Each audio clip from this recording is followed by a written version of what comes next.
Hello दोस्तों, स्वागत करते हैं आपका हमारे YouTube channel hot and pharma.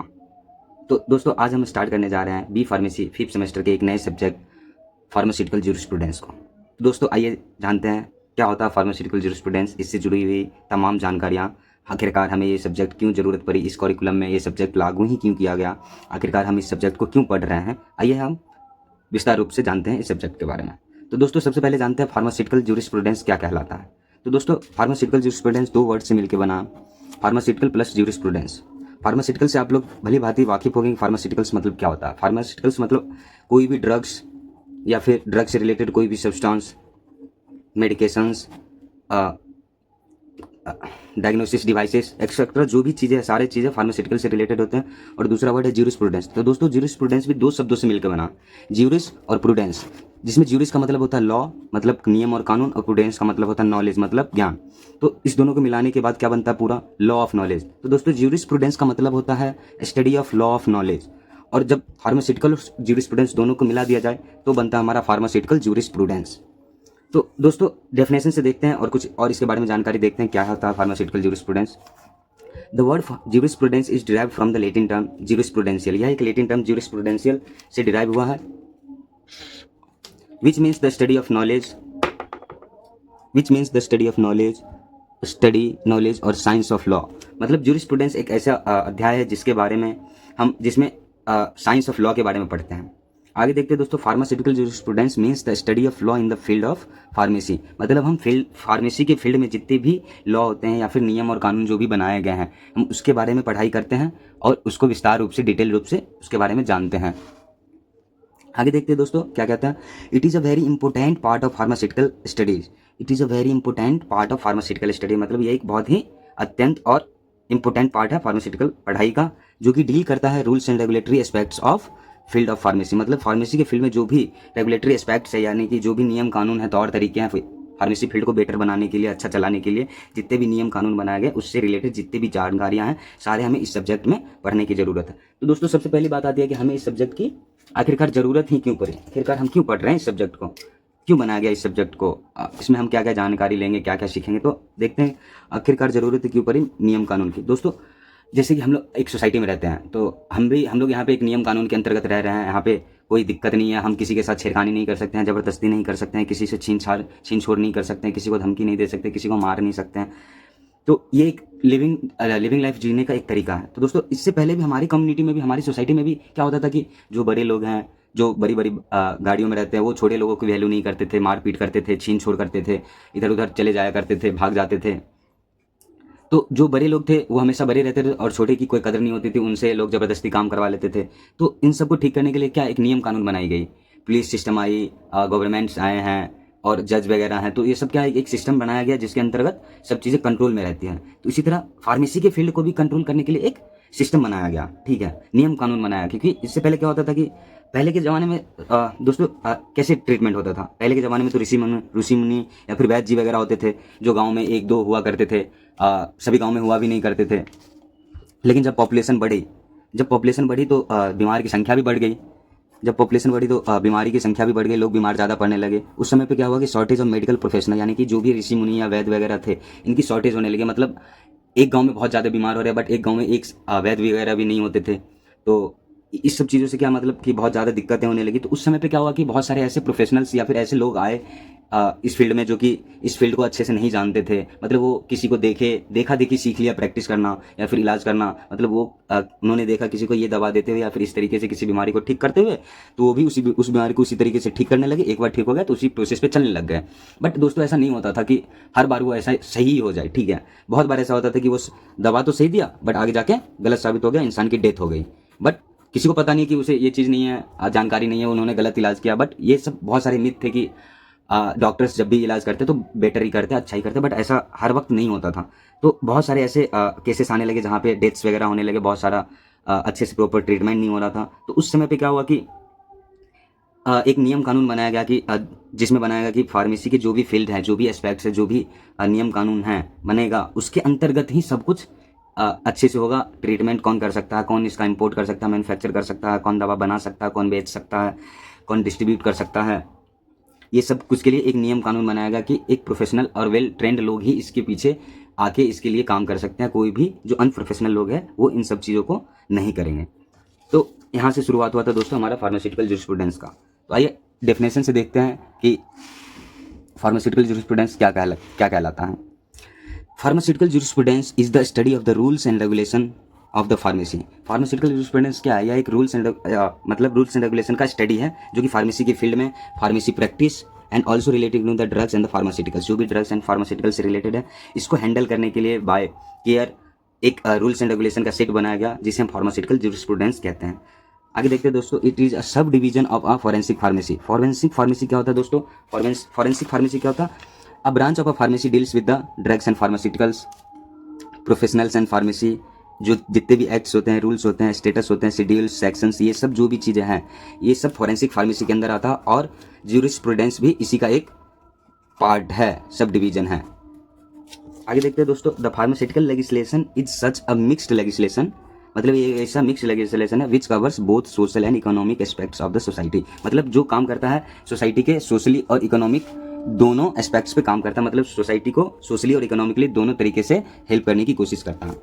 आगे देखते हैं दोस्तों, वाई डू वी स्टडी, मतलब why do we study jurisprudence, आखिरकार हमें ये सब्जेक्ट की ज़रूरत ही क्यों पड़ी, मतलब हम लोग क्यों पढ़ रहे हैं इस सब्जेक्ट को। तो आइए देखते हैं दोस्तों, जितने भी फार्मासिस्ट हैं, फार्मेसी हैं, ड्रग्स हैं एंड फार्मास्यूटिकल्स हैं, जो भी है, ये सारी चीज़ें हर एक देश में रेगुलेट किए जा रहे हैं, ठीक है, ये सब चीज़ें हर एक देश में हो रहा है, ठीक है। बट एज ए स्टूडेंट और a professional of pharmacy one should know और अवेयर, मतलब हमें इस एज ए स्टूडेंट और प्रोफेशनल फार्मेसी ये बात की जानकारी होनी ही चाहिए। आपको किस चीज़ की जानकारी होनी चाहिए? जो भी लीगल एस्पेक्ट्स एंड रेगुलेशन है, मतलब जो भी लोकल नियम कानून है, किससे रिलेटेड? फार्मास्यूटिकल सेक्टर से रिलेटेड, जो कि फार्मास्यूटिकल सेक्टर को अफेक्ट कर सकता है, ठीक है। तो इससे रिलेटेड जो भी रूल्स एंड रेगुलेशन है इसके बारे में हमें अवेयर रहना है।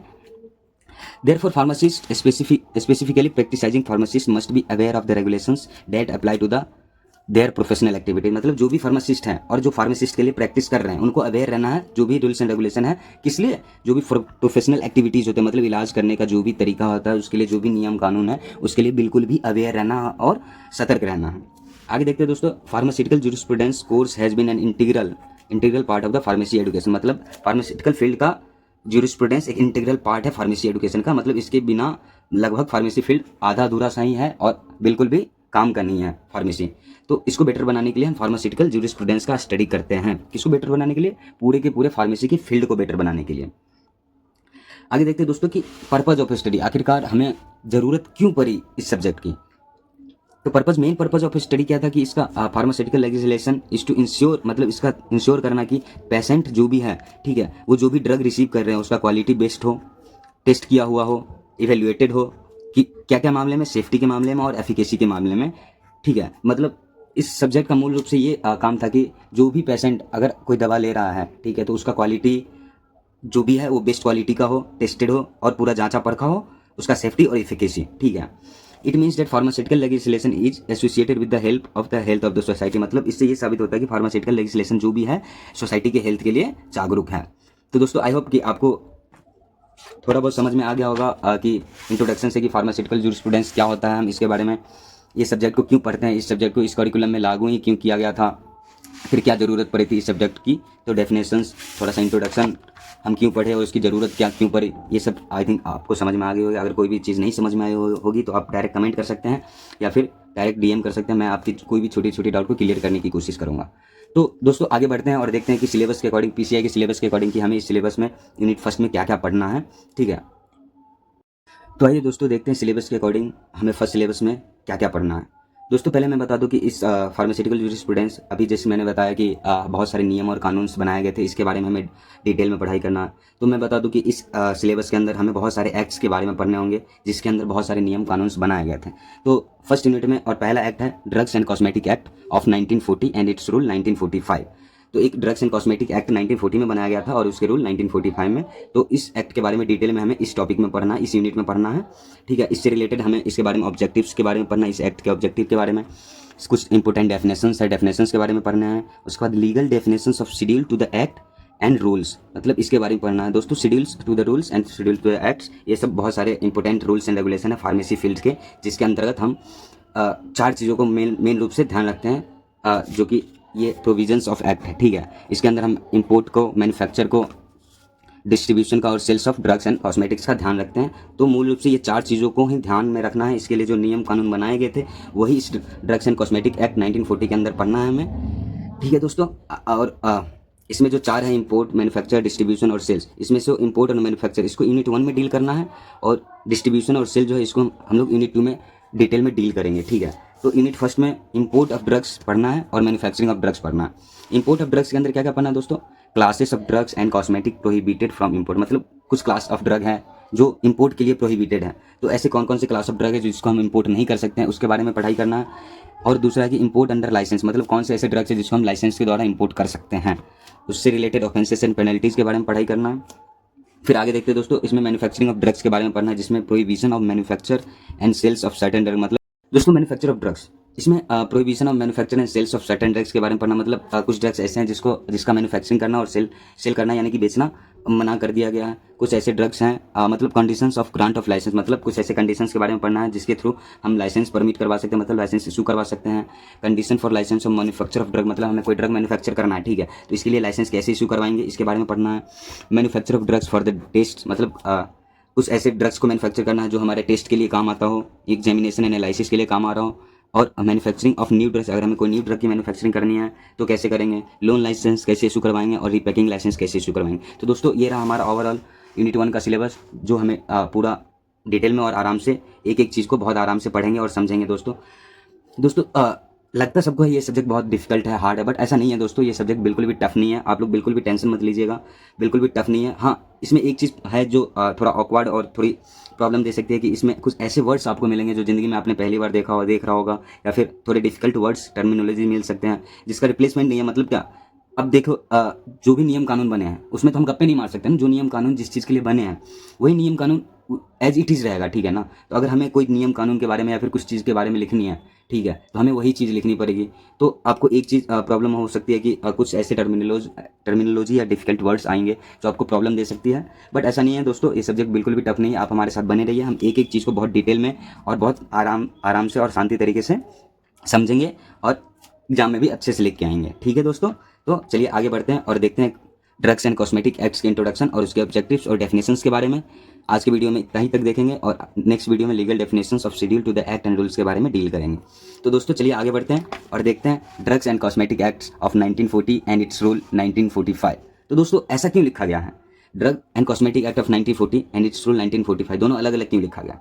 तो दोस्तों ऐसा हुआ था कि जो DNC एक्ट है, ठीक है, इसको 1940 में पास किया गया था, ठीक है दोस्तों, इसलिए कॉस्मेटिक एक्ट में 1940 लिखा जाता है, ठीक है, बट इसके जो रूल्स थे वो 1945 में पास आउट हुए थे, ठीक है। तो 1940 में ये एक्ट बना था, बट 1945 में इसके रूल्स पास आउट हुए थे, तो इसलिए इस दोनों को ऐड करके साथ में लिखा जाता है कि DNC act of 1940 and it's rule 1945। तो आइए देखते हैं दोस्तों इसके बारे में थोड़ी सी introduction. The drugs and cosmetic act of 1940 and rules of 1945 were passed by the central legislative, मतलब सेंट्रल लेजिस्लेटिव असेंबली के द्वारा पास किया गया था। क्यों? टू गवर्न, मतलब क्यों पास किया गया था? टू कंट्रोल करने के लिए, किस चीज़ पे कंट्रोल करने के लिए? इंपोर्ट ऑफ मेडिसिन के ऊपर, मैन्युफैक्चर ऑफ मेडिसिन के ऊपर, डिस्ट्रीब्यूशन ऑफ मेडिसिन के ऊपर और सेल्स ऑफ मेडिसिन के ऊपर। दोस्तों सबसे बड़ी प्रॉब्लम क्या होती थी कि जो भी प्रॉब्लम होती थी ये चारों स्टेप के अंदर ही प्रॉब्लम होती थी, ठीक है दोस्तों। ऐसा नहीं था कि 1940 में तो ये एक्ट लागू किया गया, ऐसा नहीं था कि इससे पहले की ज़िंदगी नहीं चल रही थी, इससे पहले की ज़िंदगी भी चल रही थी और इससे पहले भी बीमार पड़ रहे थे लोग, इलाज हो रहे थे, बट क्या हो रहा था कि वहाँ पे बहुत सारे ऐसे प्रॉब्लम्स आ रहे थे जो कि कुछ अनप्रोफेशनल लोग थे जो भी इलाज कर रहे थे, जिनको नहीं आता था वो भी इलाज कर रहे थे, बट वो गलत तरीके से कर दे रहे थे, जिसकी वजह से बहुत ज़्यादा प्रॉब्लम्स हो जाती थी, इंसान डेथ भी कर जाता था। तो इस सबको कंट्रोल करने के लिए ये 4 चीज़ों पर गवर्नमेंट ने नज़र रखने के लिए एक रूल्स बना दी, एक्ट बना दी, import of drug, manufacture of drug, distribution of drug and sales of drug, कि अगर इस चारों चीज़ों को हम कंट्रोल कर लें, ठीक है, तो हमारा आगे का सारा फार्मेसी का सेक्टर ही कंट्रोल हो जाएगा, उसके बाद कोई प्रॉब्लम नहीं आएगी, कोई दिक्कत नहीं आ सकती है। तो गवर्नमेंट ने इस चारों को कंट्रोल करने के लिए एक एक्ट बनाया जिसका नाम था एक्ट DNC एक्ट ऑफ 1940। आगे देखते हैं दोस्तों, it applies on allopathic, homoeopathic, यूनानी एंड सीधा मेडिकेशन एज वेल एज, मतलब ये जो भी नियम कानून बनाया गया है, ठीक है, वो एलोपैथिक मेडिसिन पे भी काम करता है, हेम्योपैथिक पे भी काम करता है, यूनानी पे भी काम करता है, सीधा मेडिकेशंस पे भी लागू होता है, और साथ ही साथ कंट्रासेप्टिव्स जो है उस पर भी लागू होता है, इंसेक्ट रेपिलेंट्स जितने भी है, creams, lotions, cosmetics and diagnostic gadget, मतलब कोई भी अगर बीमारी है उसको पता करने के लिए जो भी हम गैजेट्स वगैरह का, इक्विपमेंट्स वगैरह का यूज़ करते हैं, वो भी हमारा उसके अंदर भी हमारा ये जो भी DNC का एक्ट का जो भी रूल्स एंड रेगुलेशन वो इम्प्लीमेंट होता है, ठीक है।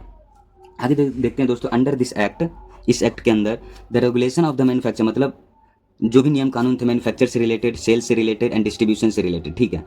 अगर अगर कोई बंदा मैन्युफैक्चर करना चाहता है, सेल करना चाहता है, डिस्ट्रीब्यूट करना चाहता है ड्रग्स का, तो हमें किसकी परमिशन की जरूरत पड़ेगी? स्टेट अथॉरिटी, मतलब स्टेट गवर्नमेंट की परमिशन लेने की जरूरत है। क्यों?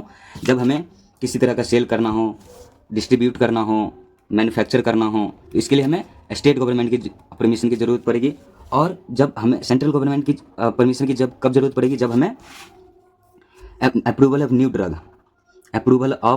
ड्रग जब करवाना हो, या फिर क्लिनिकल ट्रायल्स के लिए कंट्री में परमिशन लेना हो, या फिर laying down the standard of drug and control over the quality of the imported, मतलब कोई अगर ड्रग बाहर से मंगाया जा रहा है, ठीक है, तो उसकी क्वालिटी को बेटर करने के लिए या फिर उस पर ध्यान रखने के लिए ये एक्ट का पूरा जिम्मेवारी रहता है कि वो सब चीज़ों पे गाइडेंस रखे, ध्यान दे और सारी चीज़ों का ये करे। तो मूल रूप से ड्रग्स एंड कॉस्मेटिक एक्ट्स हमारा क्या होता है दोस्तों कि ये जो भी नियम कानून बनाए गए import, manufacture, distribution, sales of drugs के लिए बनाए गए थे, जो कि अगर ये चार चीज़ें हमारा कंट्रोल में हो गया तो हमारा पूरा फार्मेसी फील्ड ही कंट्रोल में हो जाएगा। आगे देखते हैं दोस्तों कुछ ऑब्जेक्टिव्स के बारे में, जो कि डीएनसी के एक्ट के ऑब्जेक्टिव्स हैं। आखिर हमें ये डीएनसी एक्ट्स की ज़रूरत क्यों पड़ी, आखिर हम क्यों इसको पढ़ रहे हैं, आखिर क्यों इसकी ज़रूरत पड़ी थी और क्या फ़ायदे हैं, तो आइए देखते हैं दोस्तों। The drugs and cosmetic act of 1940 establishes the central legislation, मतलब एक सेंट्रल लेगिस्लेशन के द्वारा इस्टेब्लिश किया जाता है DNC act to govern import, manufacture, distribution and sales of medication or drugs and cosmetics in the country. अगर हमें कोई भी चीज़, मतलब ड्रग्स या कॉस्मेटिक्स का हमें सेल करना है शहर के अंदर, ठीक है, अपने शहर के अंदर हमें अगर ये सब चीज़ों का सेल करना है तो हमें डीएनसी एक्ट्स को अच्छे से समझना होगा, और इसी के थ्रू जो भी नियम कानून है इसके उसको फॉलो करते हुए ही हम अपने शहर में, अपने देश में ये सब चीज़ें को कर सकते हैं।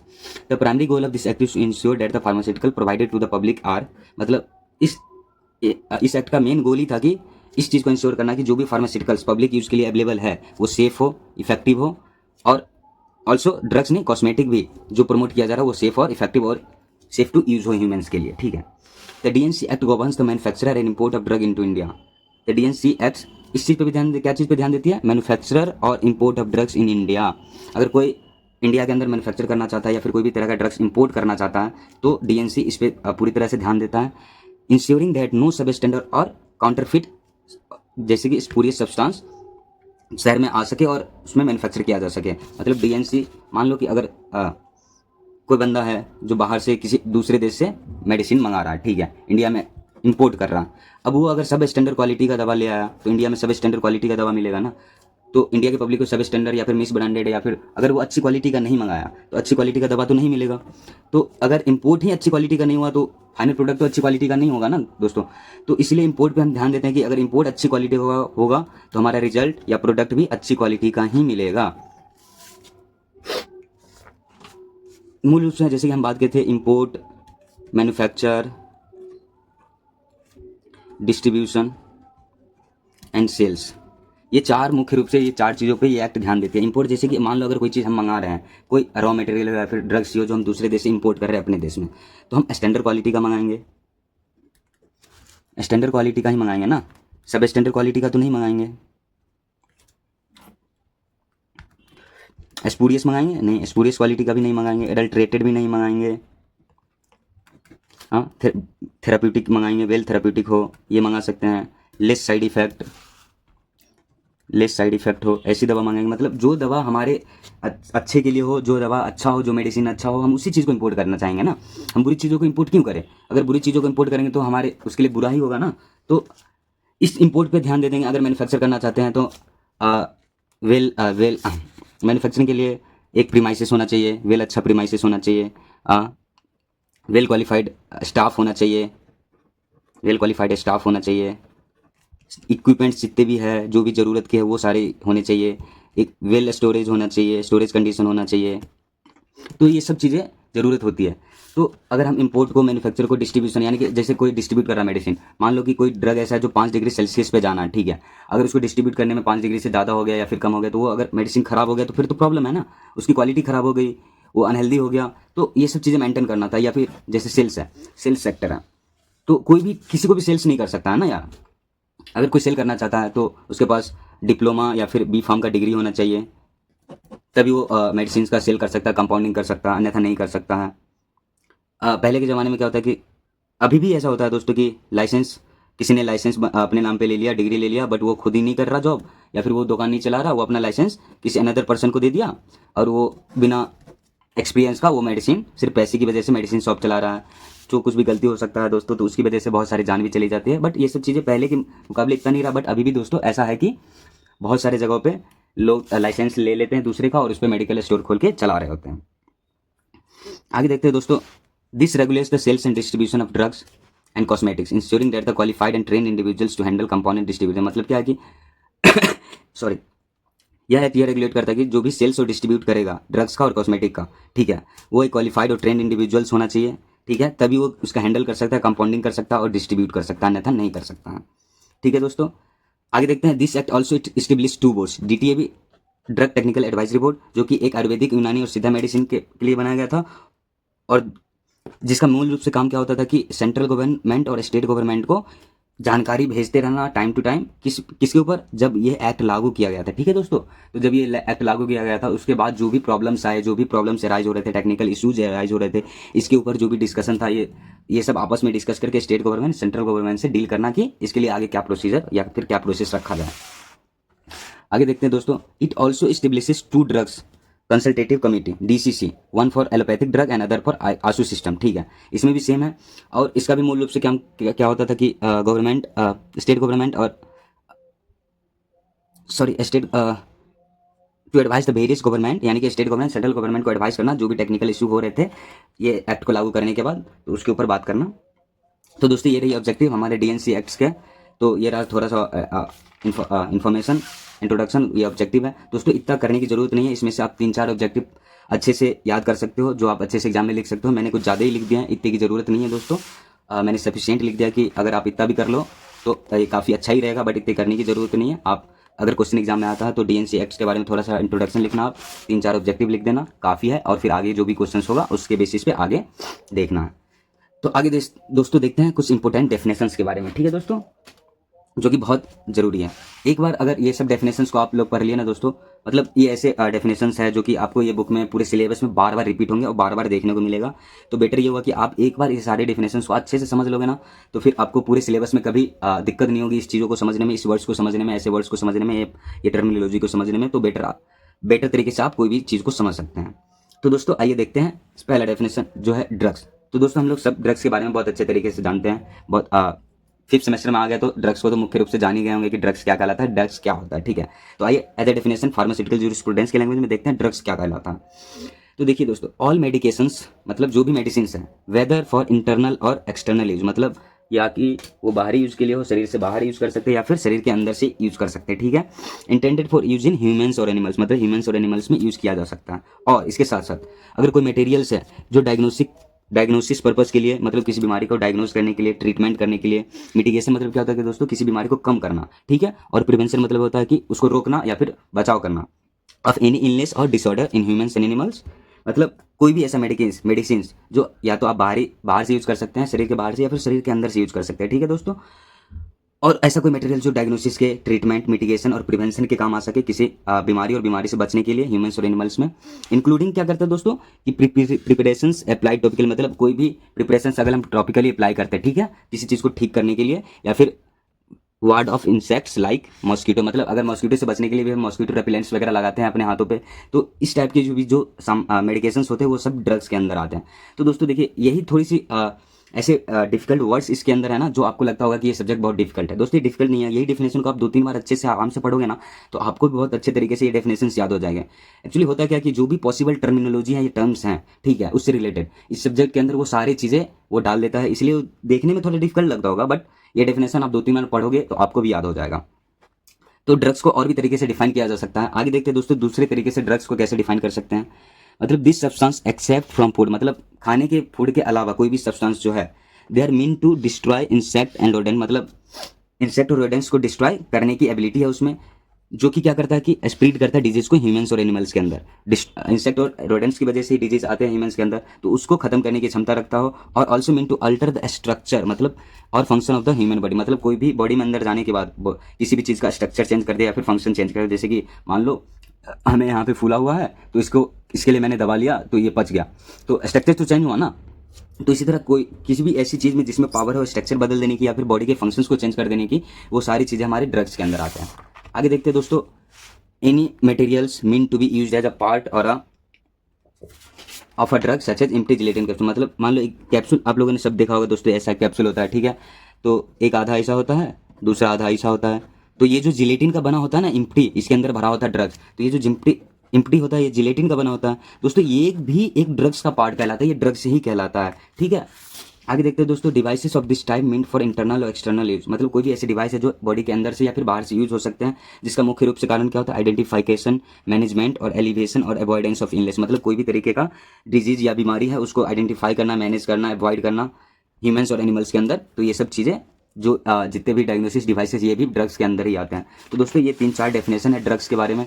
आपको सब याद करने की ज़रूरत नहीं है, बट इसमें से 1-2 आप अच्छे से याद कर सकते हो, जिससे जो आपको अच्छे से समझ में आ जाए कि ड्रग्स क्या होता है, जिसकी महत्व क्या है, ठीक है दोस्तों। आप इसमें से देख लेना अच्छे तरीके से, जो भी आपको याद हो पाए आप याद कर लेना। आगे देखते हैं दोस्तों, आयुर्वेदिक, सिद्ध और यूनानी ड्रग्स, ये क्या होते हैं दोस्तों। इसमें देखते हैं इट इंक्लूड्स ऑल मेडिसिन। मतलब ये भी सारे मेडिसिन इंक्लूड करते हैं जो कि इंटेंडेड है इंटरनल और एक्सटर्नल यूज के लिए, ठीक है, ह्यूमंस और एनिमल्स के द्वारा। फॉर द किस पर्पज से, डायग्नोसिस, ट्रीटमेंट, मिटिगेशन और प्रिवेंशन ऑफ डिजीज। मतलब डायग्नोस करने के लिए, ट्रीट करने, मिटिगेशन मतलब किसी बीमारी को कम करने के लिए, प्रिवेंशन मतलब किसी बीमारी को रोकने के लिए। In the accordance with the formula written in the describe in the authoritative book of the Ayurvedic, Siddha and यूनानी सिस्टम ऑफ मेडिसिन। मतलब ये इस तरीके से इलाज करता है कि जो भी लिखा गया है इसके ऑथोरिटेटिव बुक्स जो भी होते हैं आशु सिस्टम के, ठीक है, मेडिसिन का जो उसमें सारी चीज़ें लिखी गई है, उसके अनुसार ही सारी चीज़ें होंगी, ट्रीटमेंट होगी, इलाज होगी, जो कि डिस्क्राइब है हमारा फर्स्ट शेड्यूल के अंदर। आगे देखते हैं दोस्तों, मिस ब्रांडेड ड्रग क्या होता है। A medicine is declared miss branded. किसी भी ड्रग को मिस ब्रांडेड कब कहेंगे, if it is so coloured, मतलब बहुत ज़्यादा ही कलर है उसमें, पाउडर्ड या पॉलिश, मतलब पाउडर कर दिया, पॉलिश कर दिया, दैट डैमेज इज कंसील्ड। मतलब अगर कोई प्रोडक्ट खराब हो गया, ठीक है, तो उसको अच्छा बनाने के लिए उसमें पाउडर लगा दे सकते हैं, पॉलिश कर सकते हैं, मतलब उसका डैमेज छुपाने के लिए। और if it is made to be better therapeutically than it actually be. जैसे कि मान लो दोस्तों 1 लीटर दूध है इसमें, ठीक है, ओरिजिनल दूध है। अब उसमें 1 लीटर दूध है, प्लस कर दिए 1 लीटर वाटर कर दिए, ठीक है। अब वो देखने में तो दूध के जैसा ही लगेगा, बट इसमें 1 litre milk plus 1 litre water है। बट ये जो क्वालिटी और स्ट्रेंथ इस मिल्क का है, ठीक है, वो इसका नहीं होगा ना, वो इसका नहीं हो सकता, कभी नहीं हो सकता। तो यही कह रहा है कि यहाँ पे it is made to be a better therapeutic value than it actually is. मतलब कोई भी चीज़ को जिसमें उतना थेरेप्यूटिक वैल्यू नहीं है, बट उससे बेटर बनाने के लिए जो भी चीज़ें एक्स्ट्रा ऐड किए जाते हैं, तो इस तरीके के जो भी है वो मिस ब्रांडेड ड्रग्स के अंदर आते हैं। आगे देखते हैं दोस्तों, it is if it is labelled in the prescribe manner, not labelled in the. मतलब अगर कोई भी मेडिसिन बनाते हैं या फिर कोई भी प्रोडक्ट बनाते हैं, तो उसके ऊपर लेवल करना होता है हर एक चीज़ का, हर एक अच्छे तरीके से, कि क्या क्या इंग्रेडिएंट्स यूज़ किया गया है, क्या प्रोसेस यूज़ किया गया। अगर वो सब चीज़ें नहीं किया हुआ प्रिस्क्राइब मैनर में, तो मिस ब्रांडेड ड्रग्स के एग्जाम्पल्स हैं। इफ इट्स लेवल or container or anything accompanying the drug contain any statement. मतलब अगर इसका लेवल, कंटेनर या एनीथिंग जो भी कंटेंस है, वो अगर एक ऐसा स्टेटमेंट कंटेन कर रहा है, या फिर डिजाइन या डिवाइस विच डिसेप्टिव, मतलब कोई ऐसा स्टेटमेंट कैरी कर रहा है जो एक डिसेप्टिव फॉल्स क्लेम कर रहा हो, तो वो एक मिसलीडिंग माना जाता है, और ये सब मिस ब्रांडेड ड्रग्स के अंदर आते हैं। अगर आपको कोई डाउट लग रहा हो दोस्तों, तो आप कमेंट कर सकते हैं, या फिर डायरेक्ट मैसेज करके आप बाद में पूछ सकते हैं। अगर कोई चीज़ में डाउट आ रही हो तो आप उसको नोट करके हमें बाद में कंटेक्ट कर सकते हैं, मैं उस चीज़ को क्लियर करने की कोशिश करूंगा, ठीक है दोस्तों। आगे देखते हैं दोस्तों, एडल्ट्रेटेड ड्रग। एडल्ट्रेटेड ड्रग्स क्या होता है दोस्तों। अ drug is considered adulterated if it contain any of the following. मतलब ये सारे क्राइटेरिया में से अगर कोई होता है तो ये ड्रग्स एडल्ट्रेटेड कहलाएंगे। तो आइए देखते हैं दोस्तों, फिल्दी मतलब क्या होता है। फिल्दी मतलब होता है बहुत गंदा। प्यूट्रिड मतलब होता है सड़ा हुआ। और डिकम्पोज मतलब जो सड़ रहा हो। प्यूट्रिड मतलब होता है बदबूदार, और डिकम्पोज मतलब होता है जो सड़ रहा हो। Substance in the whole in a part, मतलब कोई सब्सटेंस अगर गंदा हो या महक रहा हो या फिर सड़ रहा हो, वो पूरा सामान ही सड़ रहा हो, प्रोडक्ट ही सड़ रहा हो, या उसका कोई पार्ट, तो वो सारा चीज़ एडल्ट्रेटेड ड्रग्स के अंदर आता है। Filthy and unhygienic preparation, packing or storage condition that could have contaminated it or made it unhealthy. मतलब अगर फिल्दी और गंदा और अनहाइजेनिक प्रिपरेशंस, मतलब पैकिंग करते हैं, अगर स्टोरेज कंडीशन सही तरीके से नहीं है, अनहाइजेनिक कंडीशन से है, तो वो हमारे पूरे प्रोडक्ट को कंटामिनेट कर सकता है और अनहेल्दी कर सकता है, ठीक है। आगे देखते हैं, if it's container contain any poisonous और डेटिटोरियस सब्सटेंस इन होल और in the pot that could make the content unhealthy. अगर उसका कंटेनर ही किसी टॉक्सिक सब्सटेंस को कैरी कर रहा है, ठीक है, या फिर डेटिटोरियस सब्सटेंस को कैरी कर रहा है, तो हमारा पूरे कंटेंट को अनहेल्दी या फिर अनहाइजेनिक या फिर खराब कर सकता है, पूरे कंटेंट को ही खराब कर सकता है। इफ इट बियर्स और contains the purpose of colouring only, मतलब अगर ये सिर्फ कलरिंग पर्पज से यूज़ किया जा रहा है और a colour other than one that is prescribe, मतलब जो प्रिस्क्रिप्शन किया हुआ है, जो प्रिस्क्राइब किया हुआ है उसके अलावा कोई कलर शो कर रहा है। मतलब अगर मान लो कोई सब्जेक्ट, कोई प्रोडक्ट हम लोग बना रहे हैं, ठीक है, अगर कुछ दिनों के बाद क्या होता है कि शुरुआत में तो प्रोडक्ट देखने में वैसा ही लगता है, ठीक है, बस बाद में क्या हो जाता है कि उसके अंदर केमिकल रिएक्शंस वगैरह होने लगते हैं, जिसकी वजह से क्या होता है उसका सरफेस एरिया चेंज हो जाता है, सरफेस एरिया चेंज हो जाता है, मतलब उसका कलर चेंज हो जाता है, उसका टेक्सचर चेंज हो जाता है, सब कुछ बदल जाता है। तो बाद में क्या होता है कि शुरुआत में वो तो देखने में वैसा ही लगा, लेकिन बाद में उसका कलर चेंज हो गया, तो ये सब अडल्ट्रेटेड ड्रग्स के अंदर आते हैं। If it contains only toxic or harmful substance that could harm health, अगर यह कोई भी हमारा प्रोडक्ट है जो टॉक्सिक और हार्मफुल सब्सटेंस को कैरी करता है, जो हमारे हेल्थ को हार्म पहुंचा सकता है, वो सब एडल्ट्रेटेड ड्रग्स के अंदर आते हैं। आगे देखते हैं दोस्तों स्पूरियस ड्रग्स क्या होता है। तो a drug is considered spurious if it is manufactured or under a name that is associated with another name, मतलब कोई भी ड्रग स्पूरियस कब कहलाएगा, अगर मान लो हम कोई प्रोडक्ट बना रहे हैं, ठीक है, तो अगर हम मान लो अगर मार्केट में डोलो नाम का एक प्रोडक्ट चल रहा है, अगर हम सेम प्रोडक्ट पैरासीटामोल का बना रहे हैं, उसका नाम डोलो रख दे रहे हैं, तो वो हमारा स्पूरियस ड्रग्स कहलाएगा, क्योंकि वो ब्रांड नेम का अनदर ड्रग मार्केट में पहले से अवेलेबल है। ठीक है दोस्तों, इफ इट इज मिमिक्ड और सब्सटीट्यूटेड फॉर अनदर ड्रग, मतलब अगर ये एक कॉपी किया जा रहा है, मिमिक किया जा रहा है, या फिर सब्सटीट्यूट कर दिया जा रहा है किसी अनदर ड्रग के ऊपर। मान लो जैसे बहुत सारी चीज़ें मार्केट में, केसर, आजकल केसर मार्केट में बहुत महंगा बिक रहा है और उसकी बहुत ज़्यादा डिमांड भी है, तो उसमें बहुत सारा डुप्लीकेसी आ रहा है, डुप्लीकेट आ रहा है, मतलब उसके जगह पे दूसरी चीज़ों को रख दिया जा रहा है जो एकदम बिल्कुल भी देखने में केसर की तरह ही होता है, बट वो एक्चुअली में केसर नहीं होता। तो इफ इट इज मिमिक्ड और सब्सटीट्यूटेड फॉर अनदर ड्रग, मतलब पूरी तरह से सब्सटीट्यूट कर दिया गया, तो वो स्पूरियस ड्रग्स है। If it had been substituted wholly or in a part to the another drug or substance, same चीजें कह रही है। If it claims to be product made by the company for which it is not actually be a product, अगर कोई product claim करती है, फिर ये बोलती है कि मैं इस कंपनी का है प्रोडक्ट, बट वो एक्चुअली में उस कंपनी का होता नहीं है, तो ऐसे जो भी प्रोडक्ट्स हैं वो स्पूरियस ड्रग्स के अंदर या फिर स्पूरियस प्रोडक्ट्स के अंदर आते हैं। आगे देखते हैं दोस्तों ड्रग इंस्पेक्टर।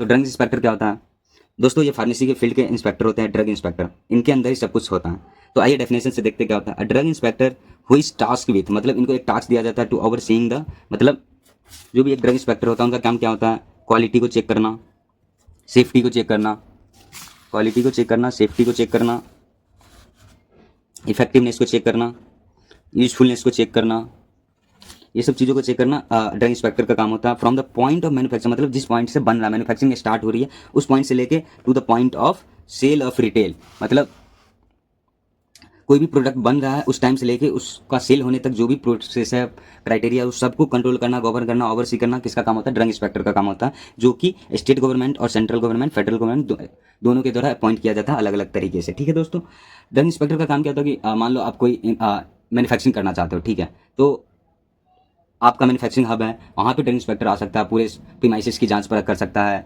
आपका स्टोरेज कंडीशन देख सकता है, इक्विपमेंट्स चेक कर सकता है कि sufficient amount of equipments, spaces और जो भी रिक्वायरमेंट्स हैं वो सारी चीज़ें अवेलेबल है या नहीं है, स्टोरेज कंडीशन प्रॉपर है या नहीं है, लेवल्स सही से हो रहे हैं या नहीं हो रहे हैं, तो ये सब चीज़ें ड्रग इंस्पेक्टर को कंट्रोल करना होता है। अगर कोई भी चीज़ डाउट हुआ तो वो डायरेक्ट सैंपल लेके आपके लिए लैब में भेज सकता है और वहाँ से चेकअप होने के बाद आप पे कार्रवाई हो सकती है।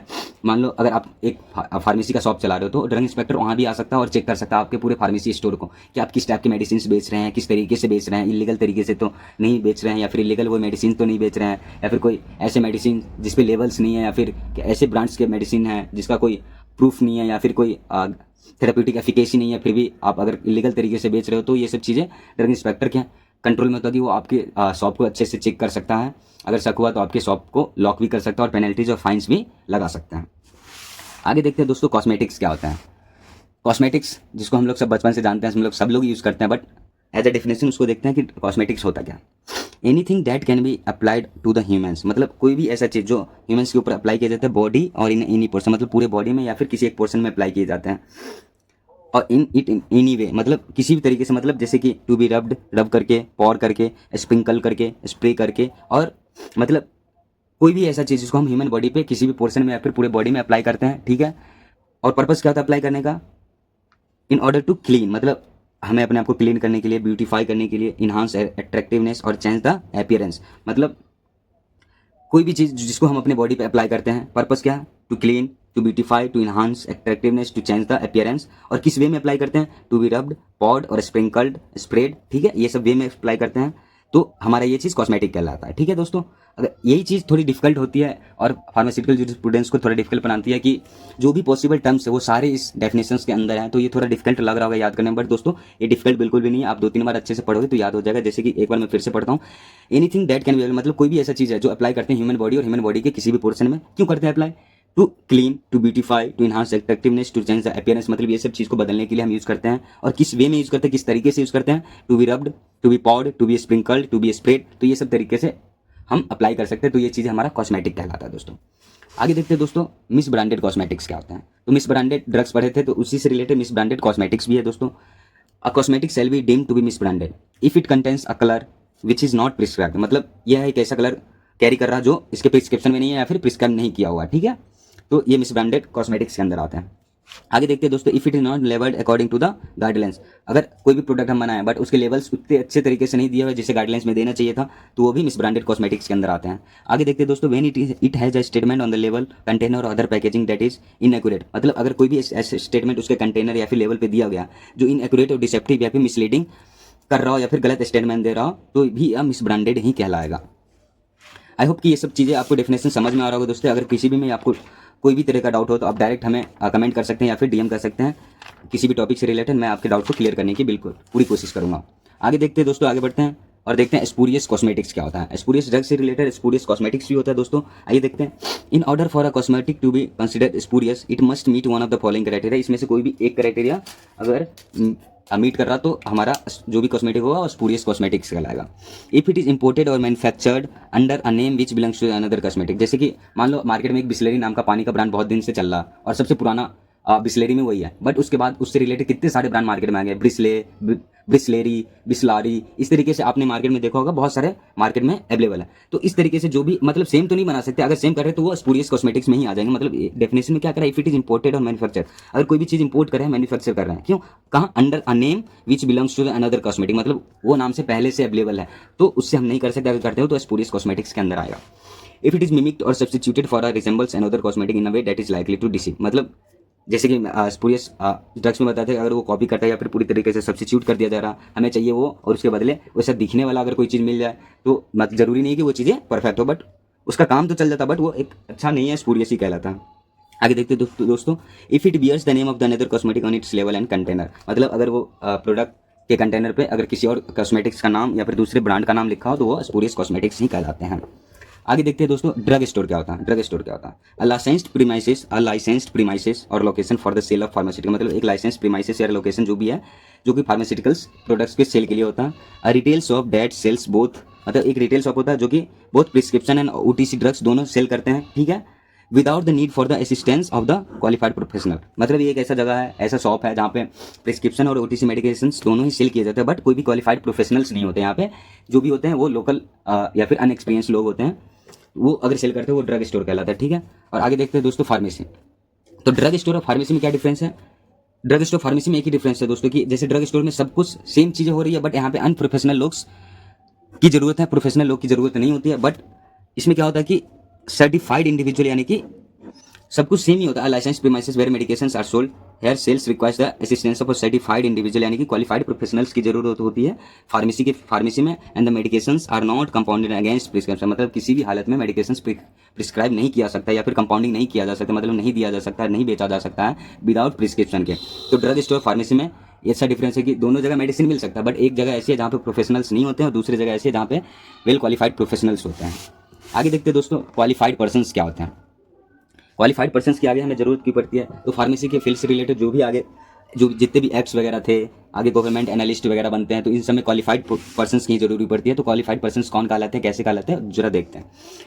अ persons meet the requirement to be considered a qualified persons if they have a diploma or a degree in a pharmacy, मतलब अगर कोई बंदा डिप्लोमा कोर्स कर रखा है या फिर डिग्री यानी कि बी फार्मेसी कर रखा है इन द फार्मेसी फील्ड और अ फार्मास्यूटिकल केमिस्ट्री, तो वह क्वालिफाइड पर्सन कहलाएगा। आगे देखते हैं दोस्तों, they are a registered pharmacist under pharmacy act of 1948, मतलब फार्मेसी एक्ट ऑफ 1948 के अंदर अगर वो रजिस्टर्ड करवा लिया अपने आप को एज अ फार्मासिस्ट तो वो भी क्वालिफाइड पर्सन ही कहलाएंगे। और आगे देखते हैं दोस्तों, if they have at least 4 year of experience, अगर उसके पास 4 साल का एक्सपीरियंस हो किसमें, तो डिस्पेंसिंग ऑफ मेडिसिन में, and also been approved a qualified person, मतलब अगर 4 साल का एक्सपीरियंस हो और क्वालिफाइड पर्सन अप्रूव किया हो बाई किसके, licensing authority of India before on December 19 दिसंबर 31 1960, मतलब 1969 से पहले अगर कोई पर्सन क्वालिफाइड पर्सन अप्रूव करा दिया गया लाइसेंसिंग अथॉरिटी ऑफ इंडिया के द्वारा, तो ही वो क्वालिफाइड पर्सन कहलाएगा। आगे देखते हैं दोस्तों गवर्नमेंट एनालिस्ट क्या होता है।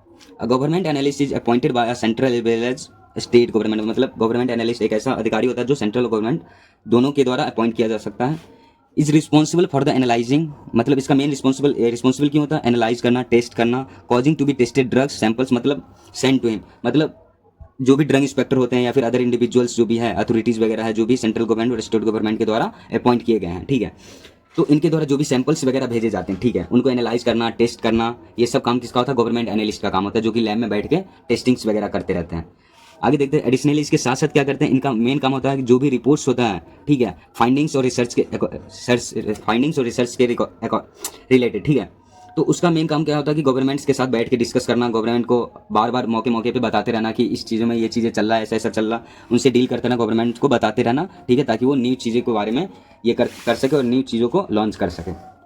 आगे देखते हैं दोस्तों मैन्युफैक्चरिंग क्या होता है, एनी प्रोसेस, मतलब कोई भी प्रोसेस और पोर्शन ऑफ अ प्रोसेस या फिर किसी भी प्रोसेस का पार्ट, ठीक है, क्यों, फॉर क्रिएटिंग, मतलब किसी चीज़ को बनाने में, मॉडिफाई करने के लिए, इम्बैलेंसिंग, मतलब इसका मतलब होता है ऑर्नामेंटिंग, ठीक है, या फिर फिनिश करने के लिए, पैक करने के लिए, लेवलिंग करने के लिए, ठीक है, ब्रेकिंग अप और अदरवाइज ट्रीटिंग और अडॉप्टिंग एनी ड्रग्स और cosmetic with a view towards its sale and distribution. अगर मतलब कोई भी चीज़ को हम बना रहे हैं उसका मेन व्यू क्या है, सेल्स एंड डिस्ट्रीब्यूशन। अगर हम किसी चीज़ को बेचने के लिए बना रहे हैं तो हमारा मैन्युफैक्चरिंग के अंदर कहलाता है। मैन्युफैक्चरिंग के अंदर जैसे कि creating, modifying, finishing, packing, labelling, ये सब प्रोसेस के अंदर ही आते हैं। But however compounding and dispensing, मतलब कंपाउंडिंग एंड डिस्पेंसिंग ये चीज़ हमारा मैन्युफैक्चर के अंदर नहीं आता है, ये एक रिटेल बिजनेस के अंदर आता है, ठीक है दोस्तों। आगे देखते हैं patent and proprietary medicine. Patent and proprietary medicine क्या होता है दोस्तों, कि जैसे कि आपने बहुत बार सुना होगा कि किसी ने अपने नाम का पेटेंट करवा लिया, किसी कंपनी ने अपने नाम का ये पेटेंट करवा रखा है, जैसे कि बहुत सारे मेडिसिन पहले से अवेलेबल है, सिट्रीजिन, डोलो, ये सब मेडिसिन पहले से ही अवेलेबल है मार्केट में, मतलब किसी न किसी कंपनी ने इस नाम से पेटेंट करवा रखा है। अब किसी और कंपनी इस नाम से मेडिसिन नहीं बना सकती है, किसी भी हालत में नहीं बना सकती है। तो देखते हैं रिगार्डिंग आशु सिस्टम, मतलब कि आयुर्वेदिक सिद्ध यूनानी medical system, all formulations that contain only the ingredients listed in the formula, मतलब इसमें पेटेंट और प्रोप्राइटरी मेडिसिन का पेटेंट कैसे मिलेगा, अगर कोई फॉर्मुलेशंस है आशु सिस्टम के अंदर, ठीक है, तो उसका रिकॉर्ड हमें आशु सिस्टम के बुक्स में मिलने चाहिए कहीं ना कहीं, ठीक है, जो उसका ऑफिशियल लिटरेचर है आशु सिस्टम का उसके अंदर होने चाहिए, ठीक है, अगर नहीं हुए तो उसका पेटेंट नहीं मिल सकता। और इसमें क्या होता है कि पेरेंटली एडमिनिस्ट्रेटेड जो भी मेडिकेशंस है, ठीक है, वो इसमें इस बुक में इंक्लूडेड नहीं होते हैं।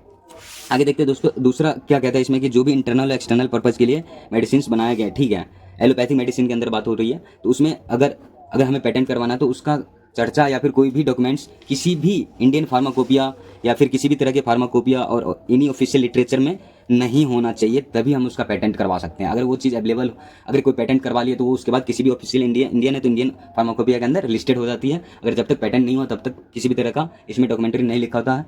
तो अगर आपका कोई भी न्यू प्रोडक्ट मैन्युफैक्चर करना चाहते हैं तो आपको ऐसा प्रोडक्ट ढूंढना होगा जो इंडियन फार्माकोपिया के अंदर या फिर किसी भी ऑफिशियल लिटरेचर के अंदर डॉक्यूमेंटेड नहीं हो। आई होप कि आपको समझ में आ गया हो पेटेंट और प्रोप्राइटरी मेडिसिन। अगर नहीं समझ में आया हो तो आप बैक करके एक बार फिर से देख सकते हैं, आपको आई थिंक क्लियर हो जाएगा। आगे देखते हैं दोस्तों हेम्योपैथिक मेडिसिन। हेम्योपैथिक मेडिसिन क्या होता है दोस्तों, any medications whose therapeutic efficacy has been demonstrated by the extensive clinical experience, मतलब एक ऐसा थेराप्यूटिक एफिकेसी है हेम्योपैथिक मेडिसिन। इसमें क्या होता है कि एक लंबा क्लिनिकल एक्सपीरियंस, मतलब बहुत दिनों तक बीमारी चलते रहती है, मतलब बहुत लंबा टाइम लगता है ठीक होने में, and documented in the reputable homoeopathic literature, मतलब और इसके बारे में हेम्योपैथिक लिटरेचर जो भी होता है उसके अंदर लिखा होना चाहिए। आगे देखते हैं दोस्तों manufactured in the accordance with the homoeopathic pharmacy procedure, मतलब हेम्योपैथिक मेडिसिन जो भी होता है हेम्योपैथिक फार्मेसी प्रोसीजर्स के अकॉर्डिंग ही बनाया जाता है, उसको उसी तरह बनाए भी जाने चाहिए। और इसमें एक और चीज़ होती है कि it excludes medication that are given parenterally, मतलब हेम्योपैथिक मेडिसिन में ऐसे मेडिसिन नहीं होते जो पेरेंटली या फिर आईवी के द्वारा, इंजेक्शन के द्वारा हम दे सकते हैं। इसमें सिर्फ खाने वाले और पीने वाले मेडिसिन और टॉपिकली मेडिसिन ही होते हैं। तो दोस्तों आज के लेक्चर में हम इतना ही जानेंगे। आई होप कि आपको ये वीडियो लेक्चर समझ में आया होगा। अगर नहीं समझ में आएगा तो आप एक बार फिर से देख सकते हैं वीडियो को रोक के, या फिर अगर आपको मेरी आवाज़ बहुत स्लो लग रही होगी तो आप वीडियो को फास्ट फॉरवर्ड करके भी देख सकते हैं, या फिर किसी भी चीज़ों में आपको कोई डाउट रह गई होगी तो आप डायरेक्ट कमेंट करके पूछ सकते हैं, या फिर मुझे डायरेक्ट मैसेज कर सकते हैं। मैं वो चीज़ें आराम से आपका क्लियर करने की कोशिश करूँगा। तो दोस्तों हमने यूनिट 1 के सिलेबस में हमने क्या क्या देखा, ड्रग्स एंड कॉस्मेटिक एक्ट्स के बारे में इंट्रोडक्शन देखा, ऑब्जेक्टिव्स देखा, डेफिनेशंस देख लिया। यहाँ तक हमारा कंप्लीट हो चुका है। हम अगले वीडियो में क्या देखेंगे, legal definitions of schedule to the act and rules के बारे में देखेंगे, जिसमें बहुत सारे रूल्स एंड रेगुलेशन आएंगे। उसमें हमें पता चलेगा कि कौन से रूल्स किस काम आते हैं, कौन से रेगुलेशन किस काम आते हैं। तो इसको हम अगले लेक्चर में डिटेल से पढ़ेंगे दोस्तों। तो आज के वीडियो में बस इतना ही दोस्तों। आशा करते हैं आपको वीडियो पसंद आई होगी। अगर वीडियो पसंद आई होगी तो लाइक और सब्सक्राइब जरूर करना, और हमारे साथ जुड़े रहिए आगे के लेक्चर्स के लिए। धन्यवाद दोस्तों, मिलते हैं अगले लेक्चर में। Stay healthy.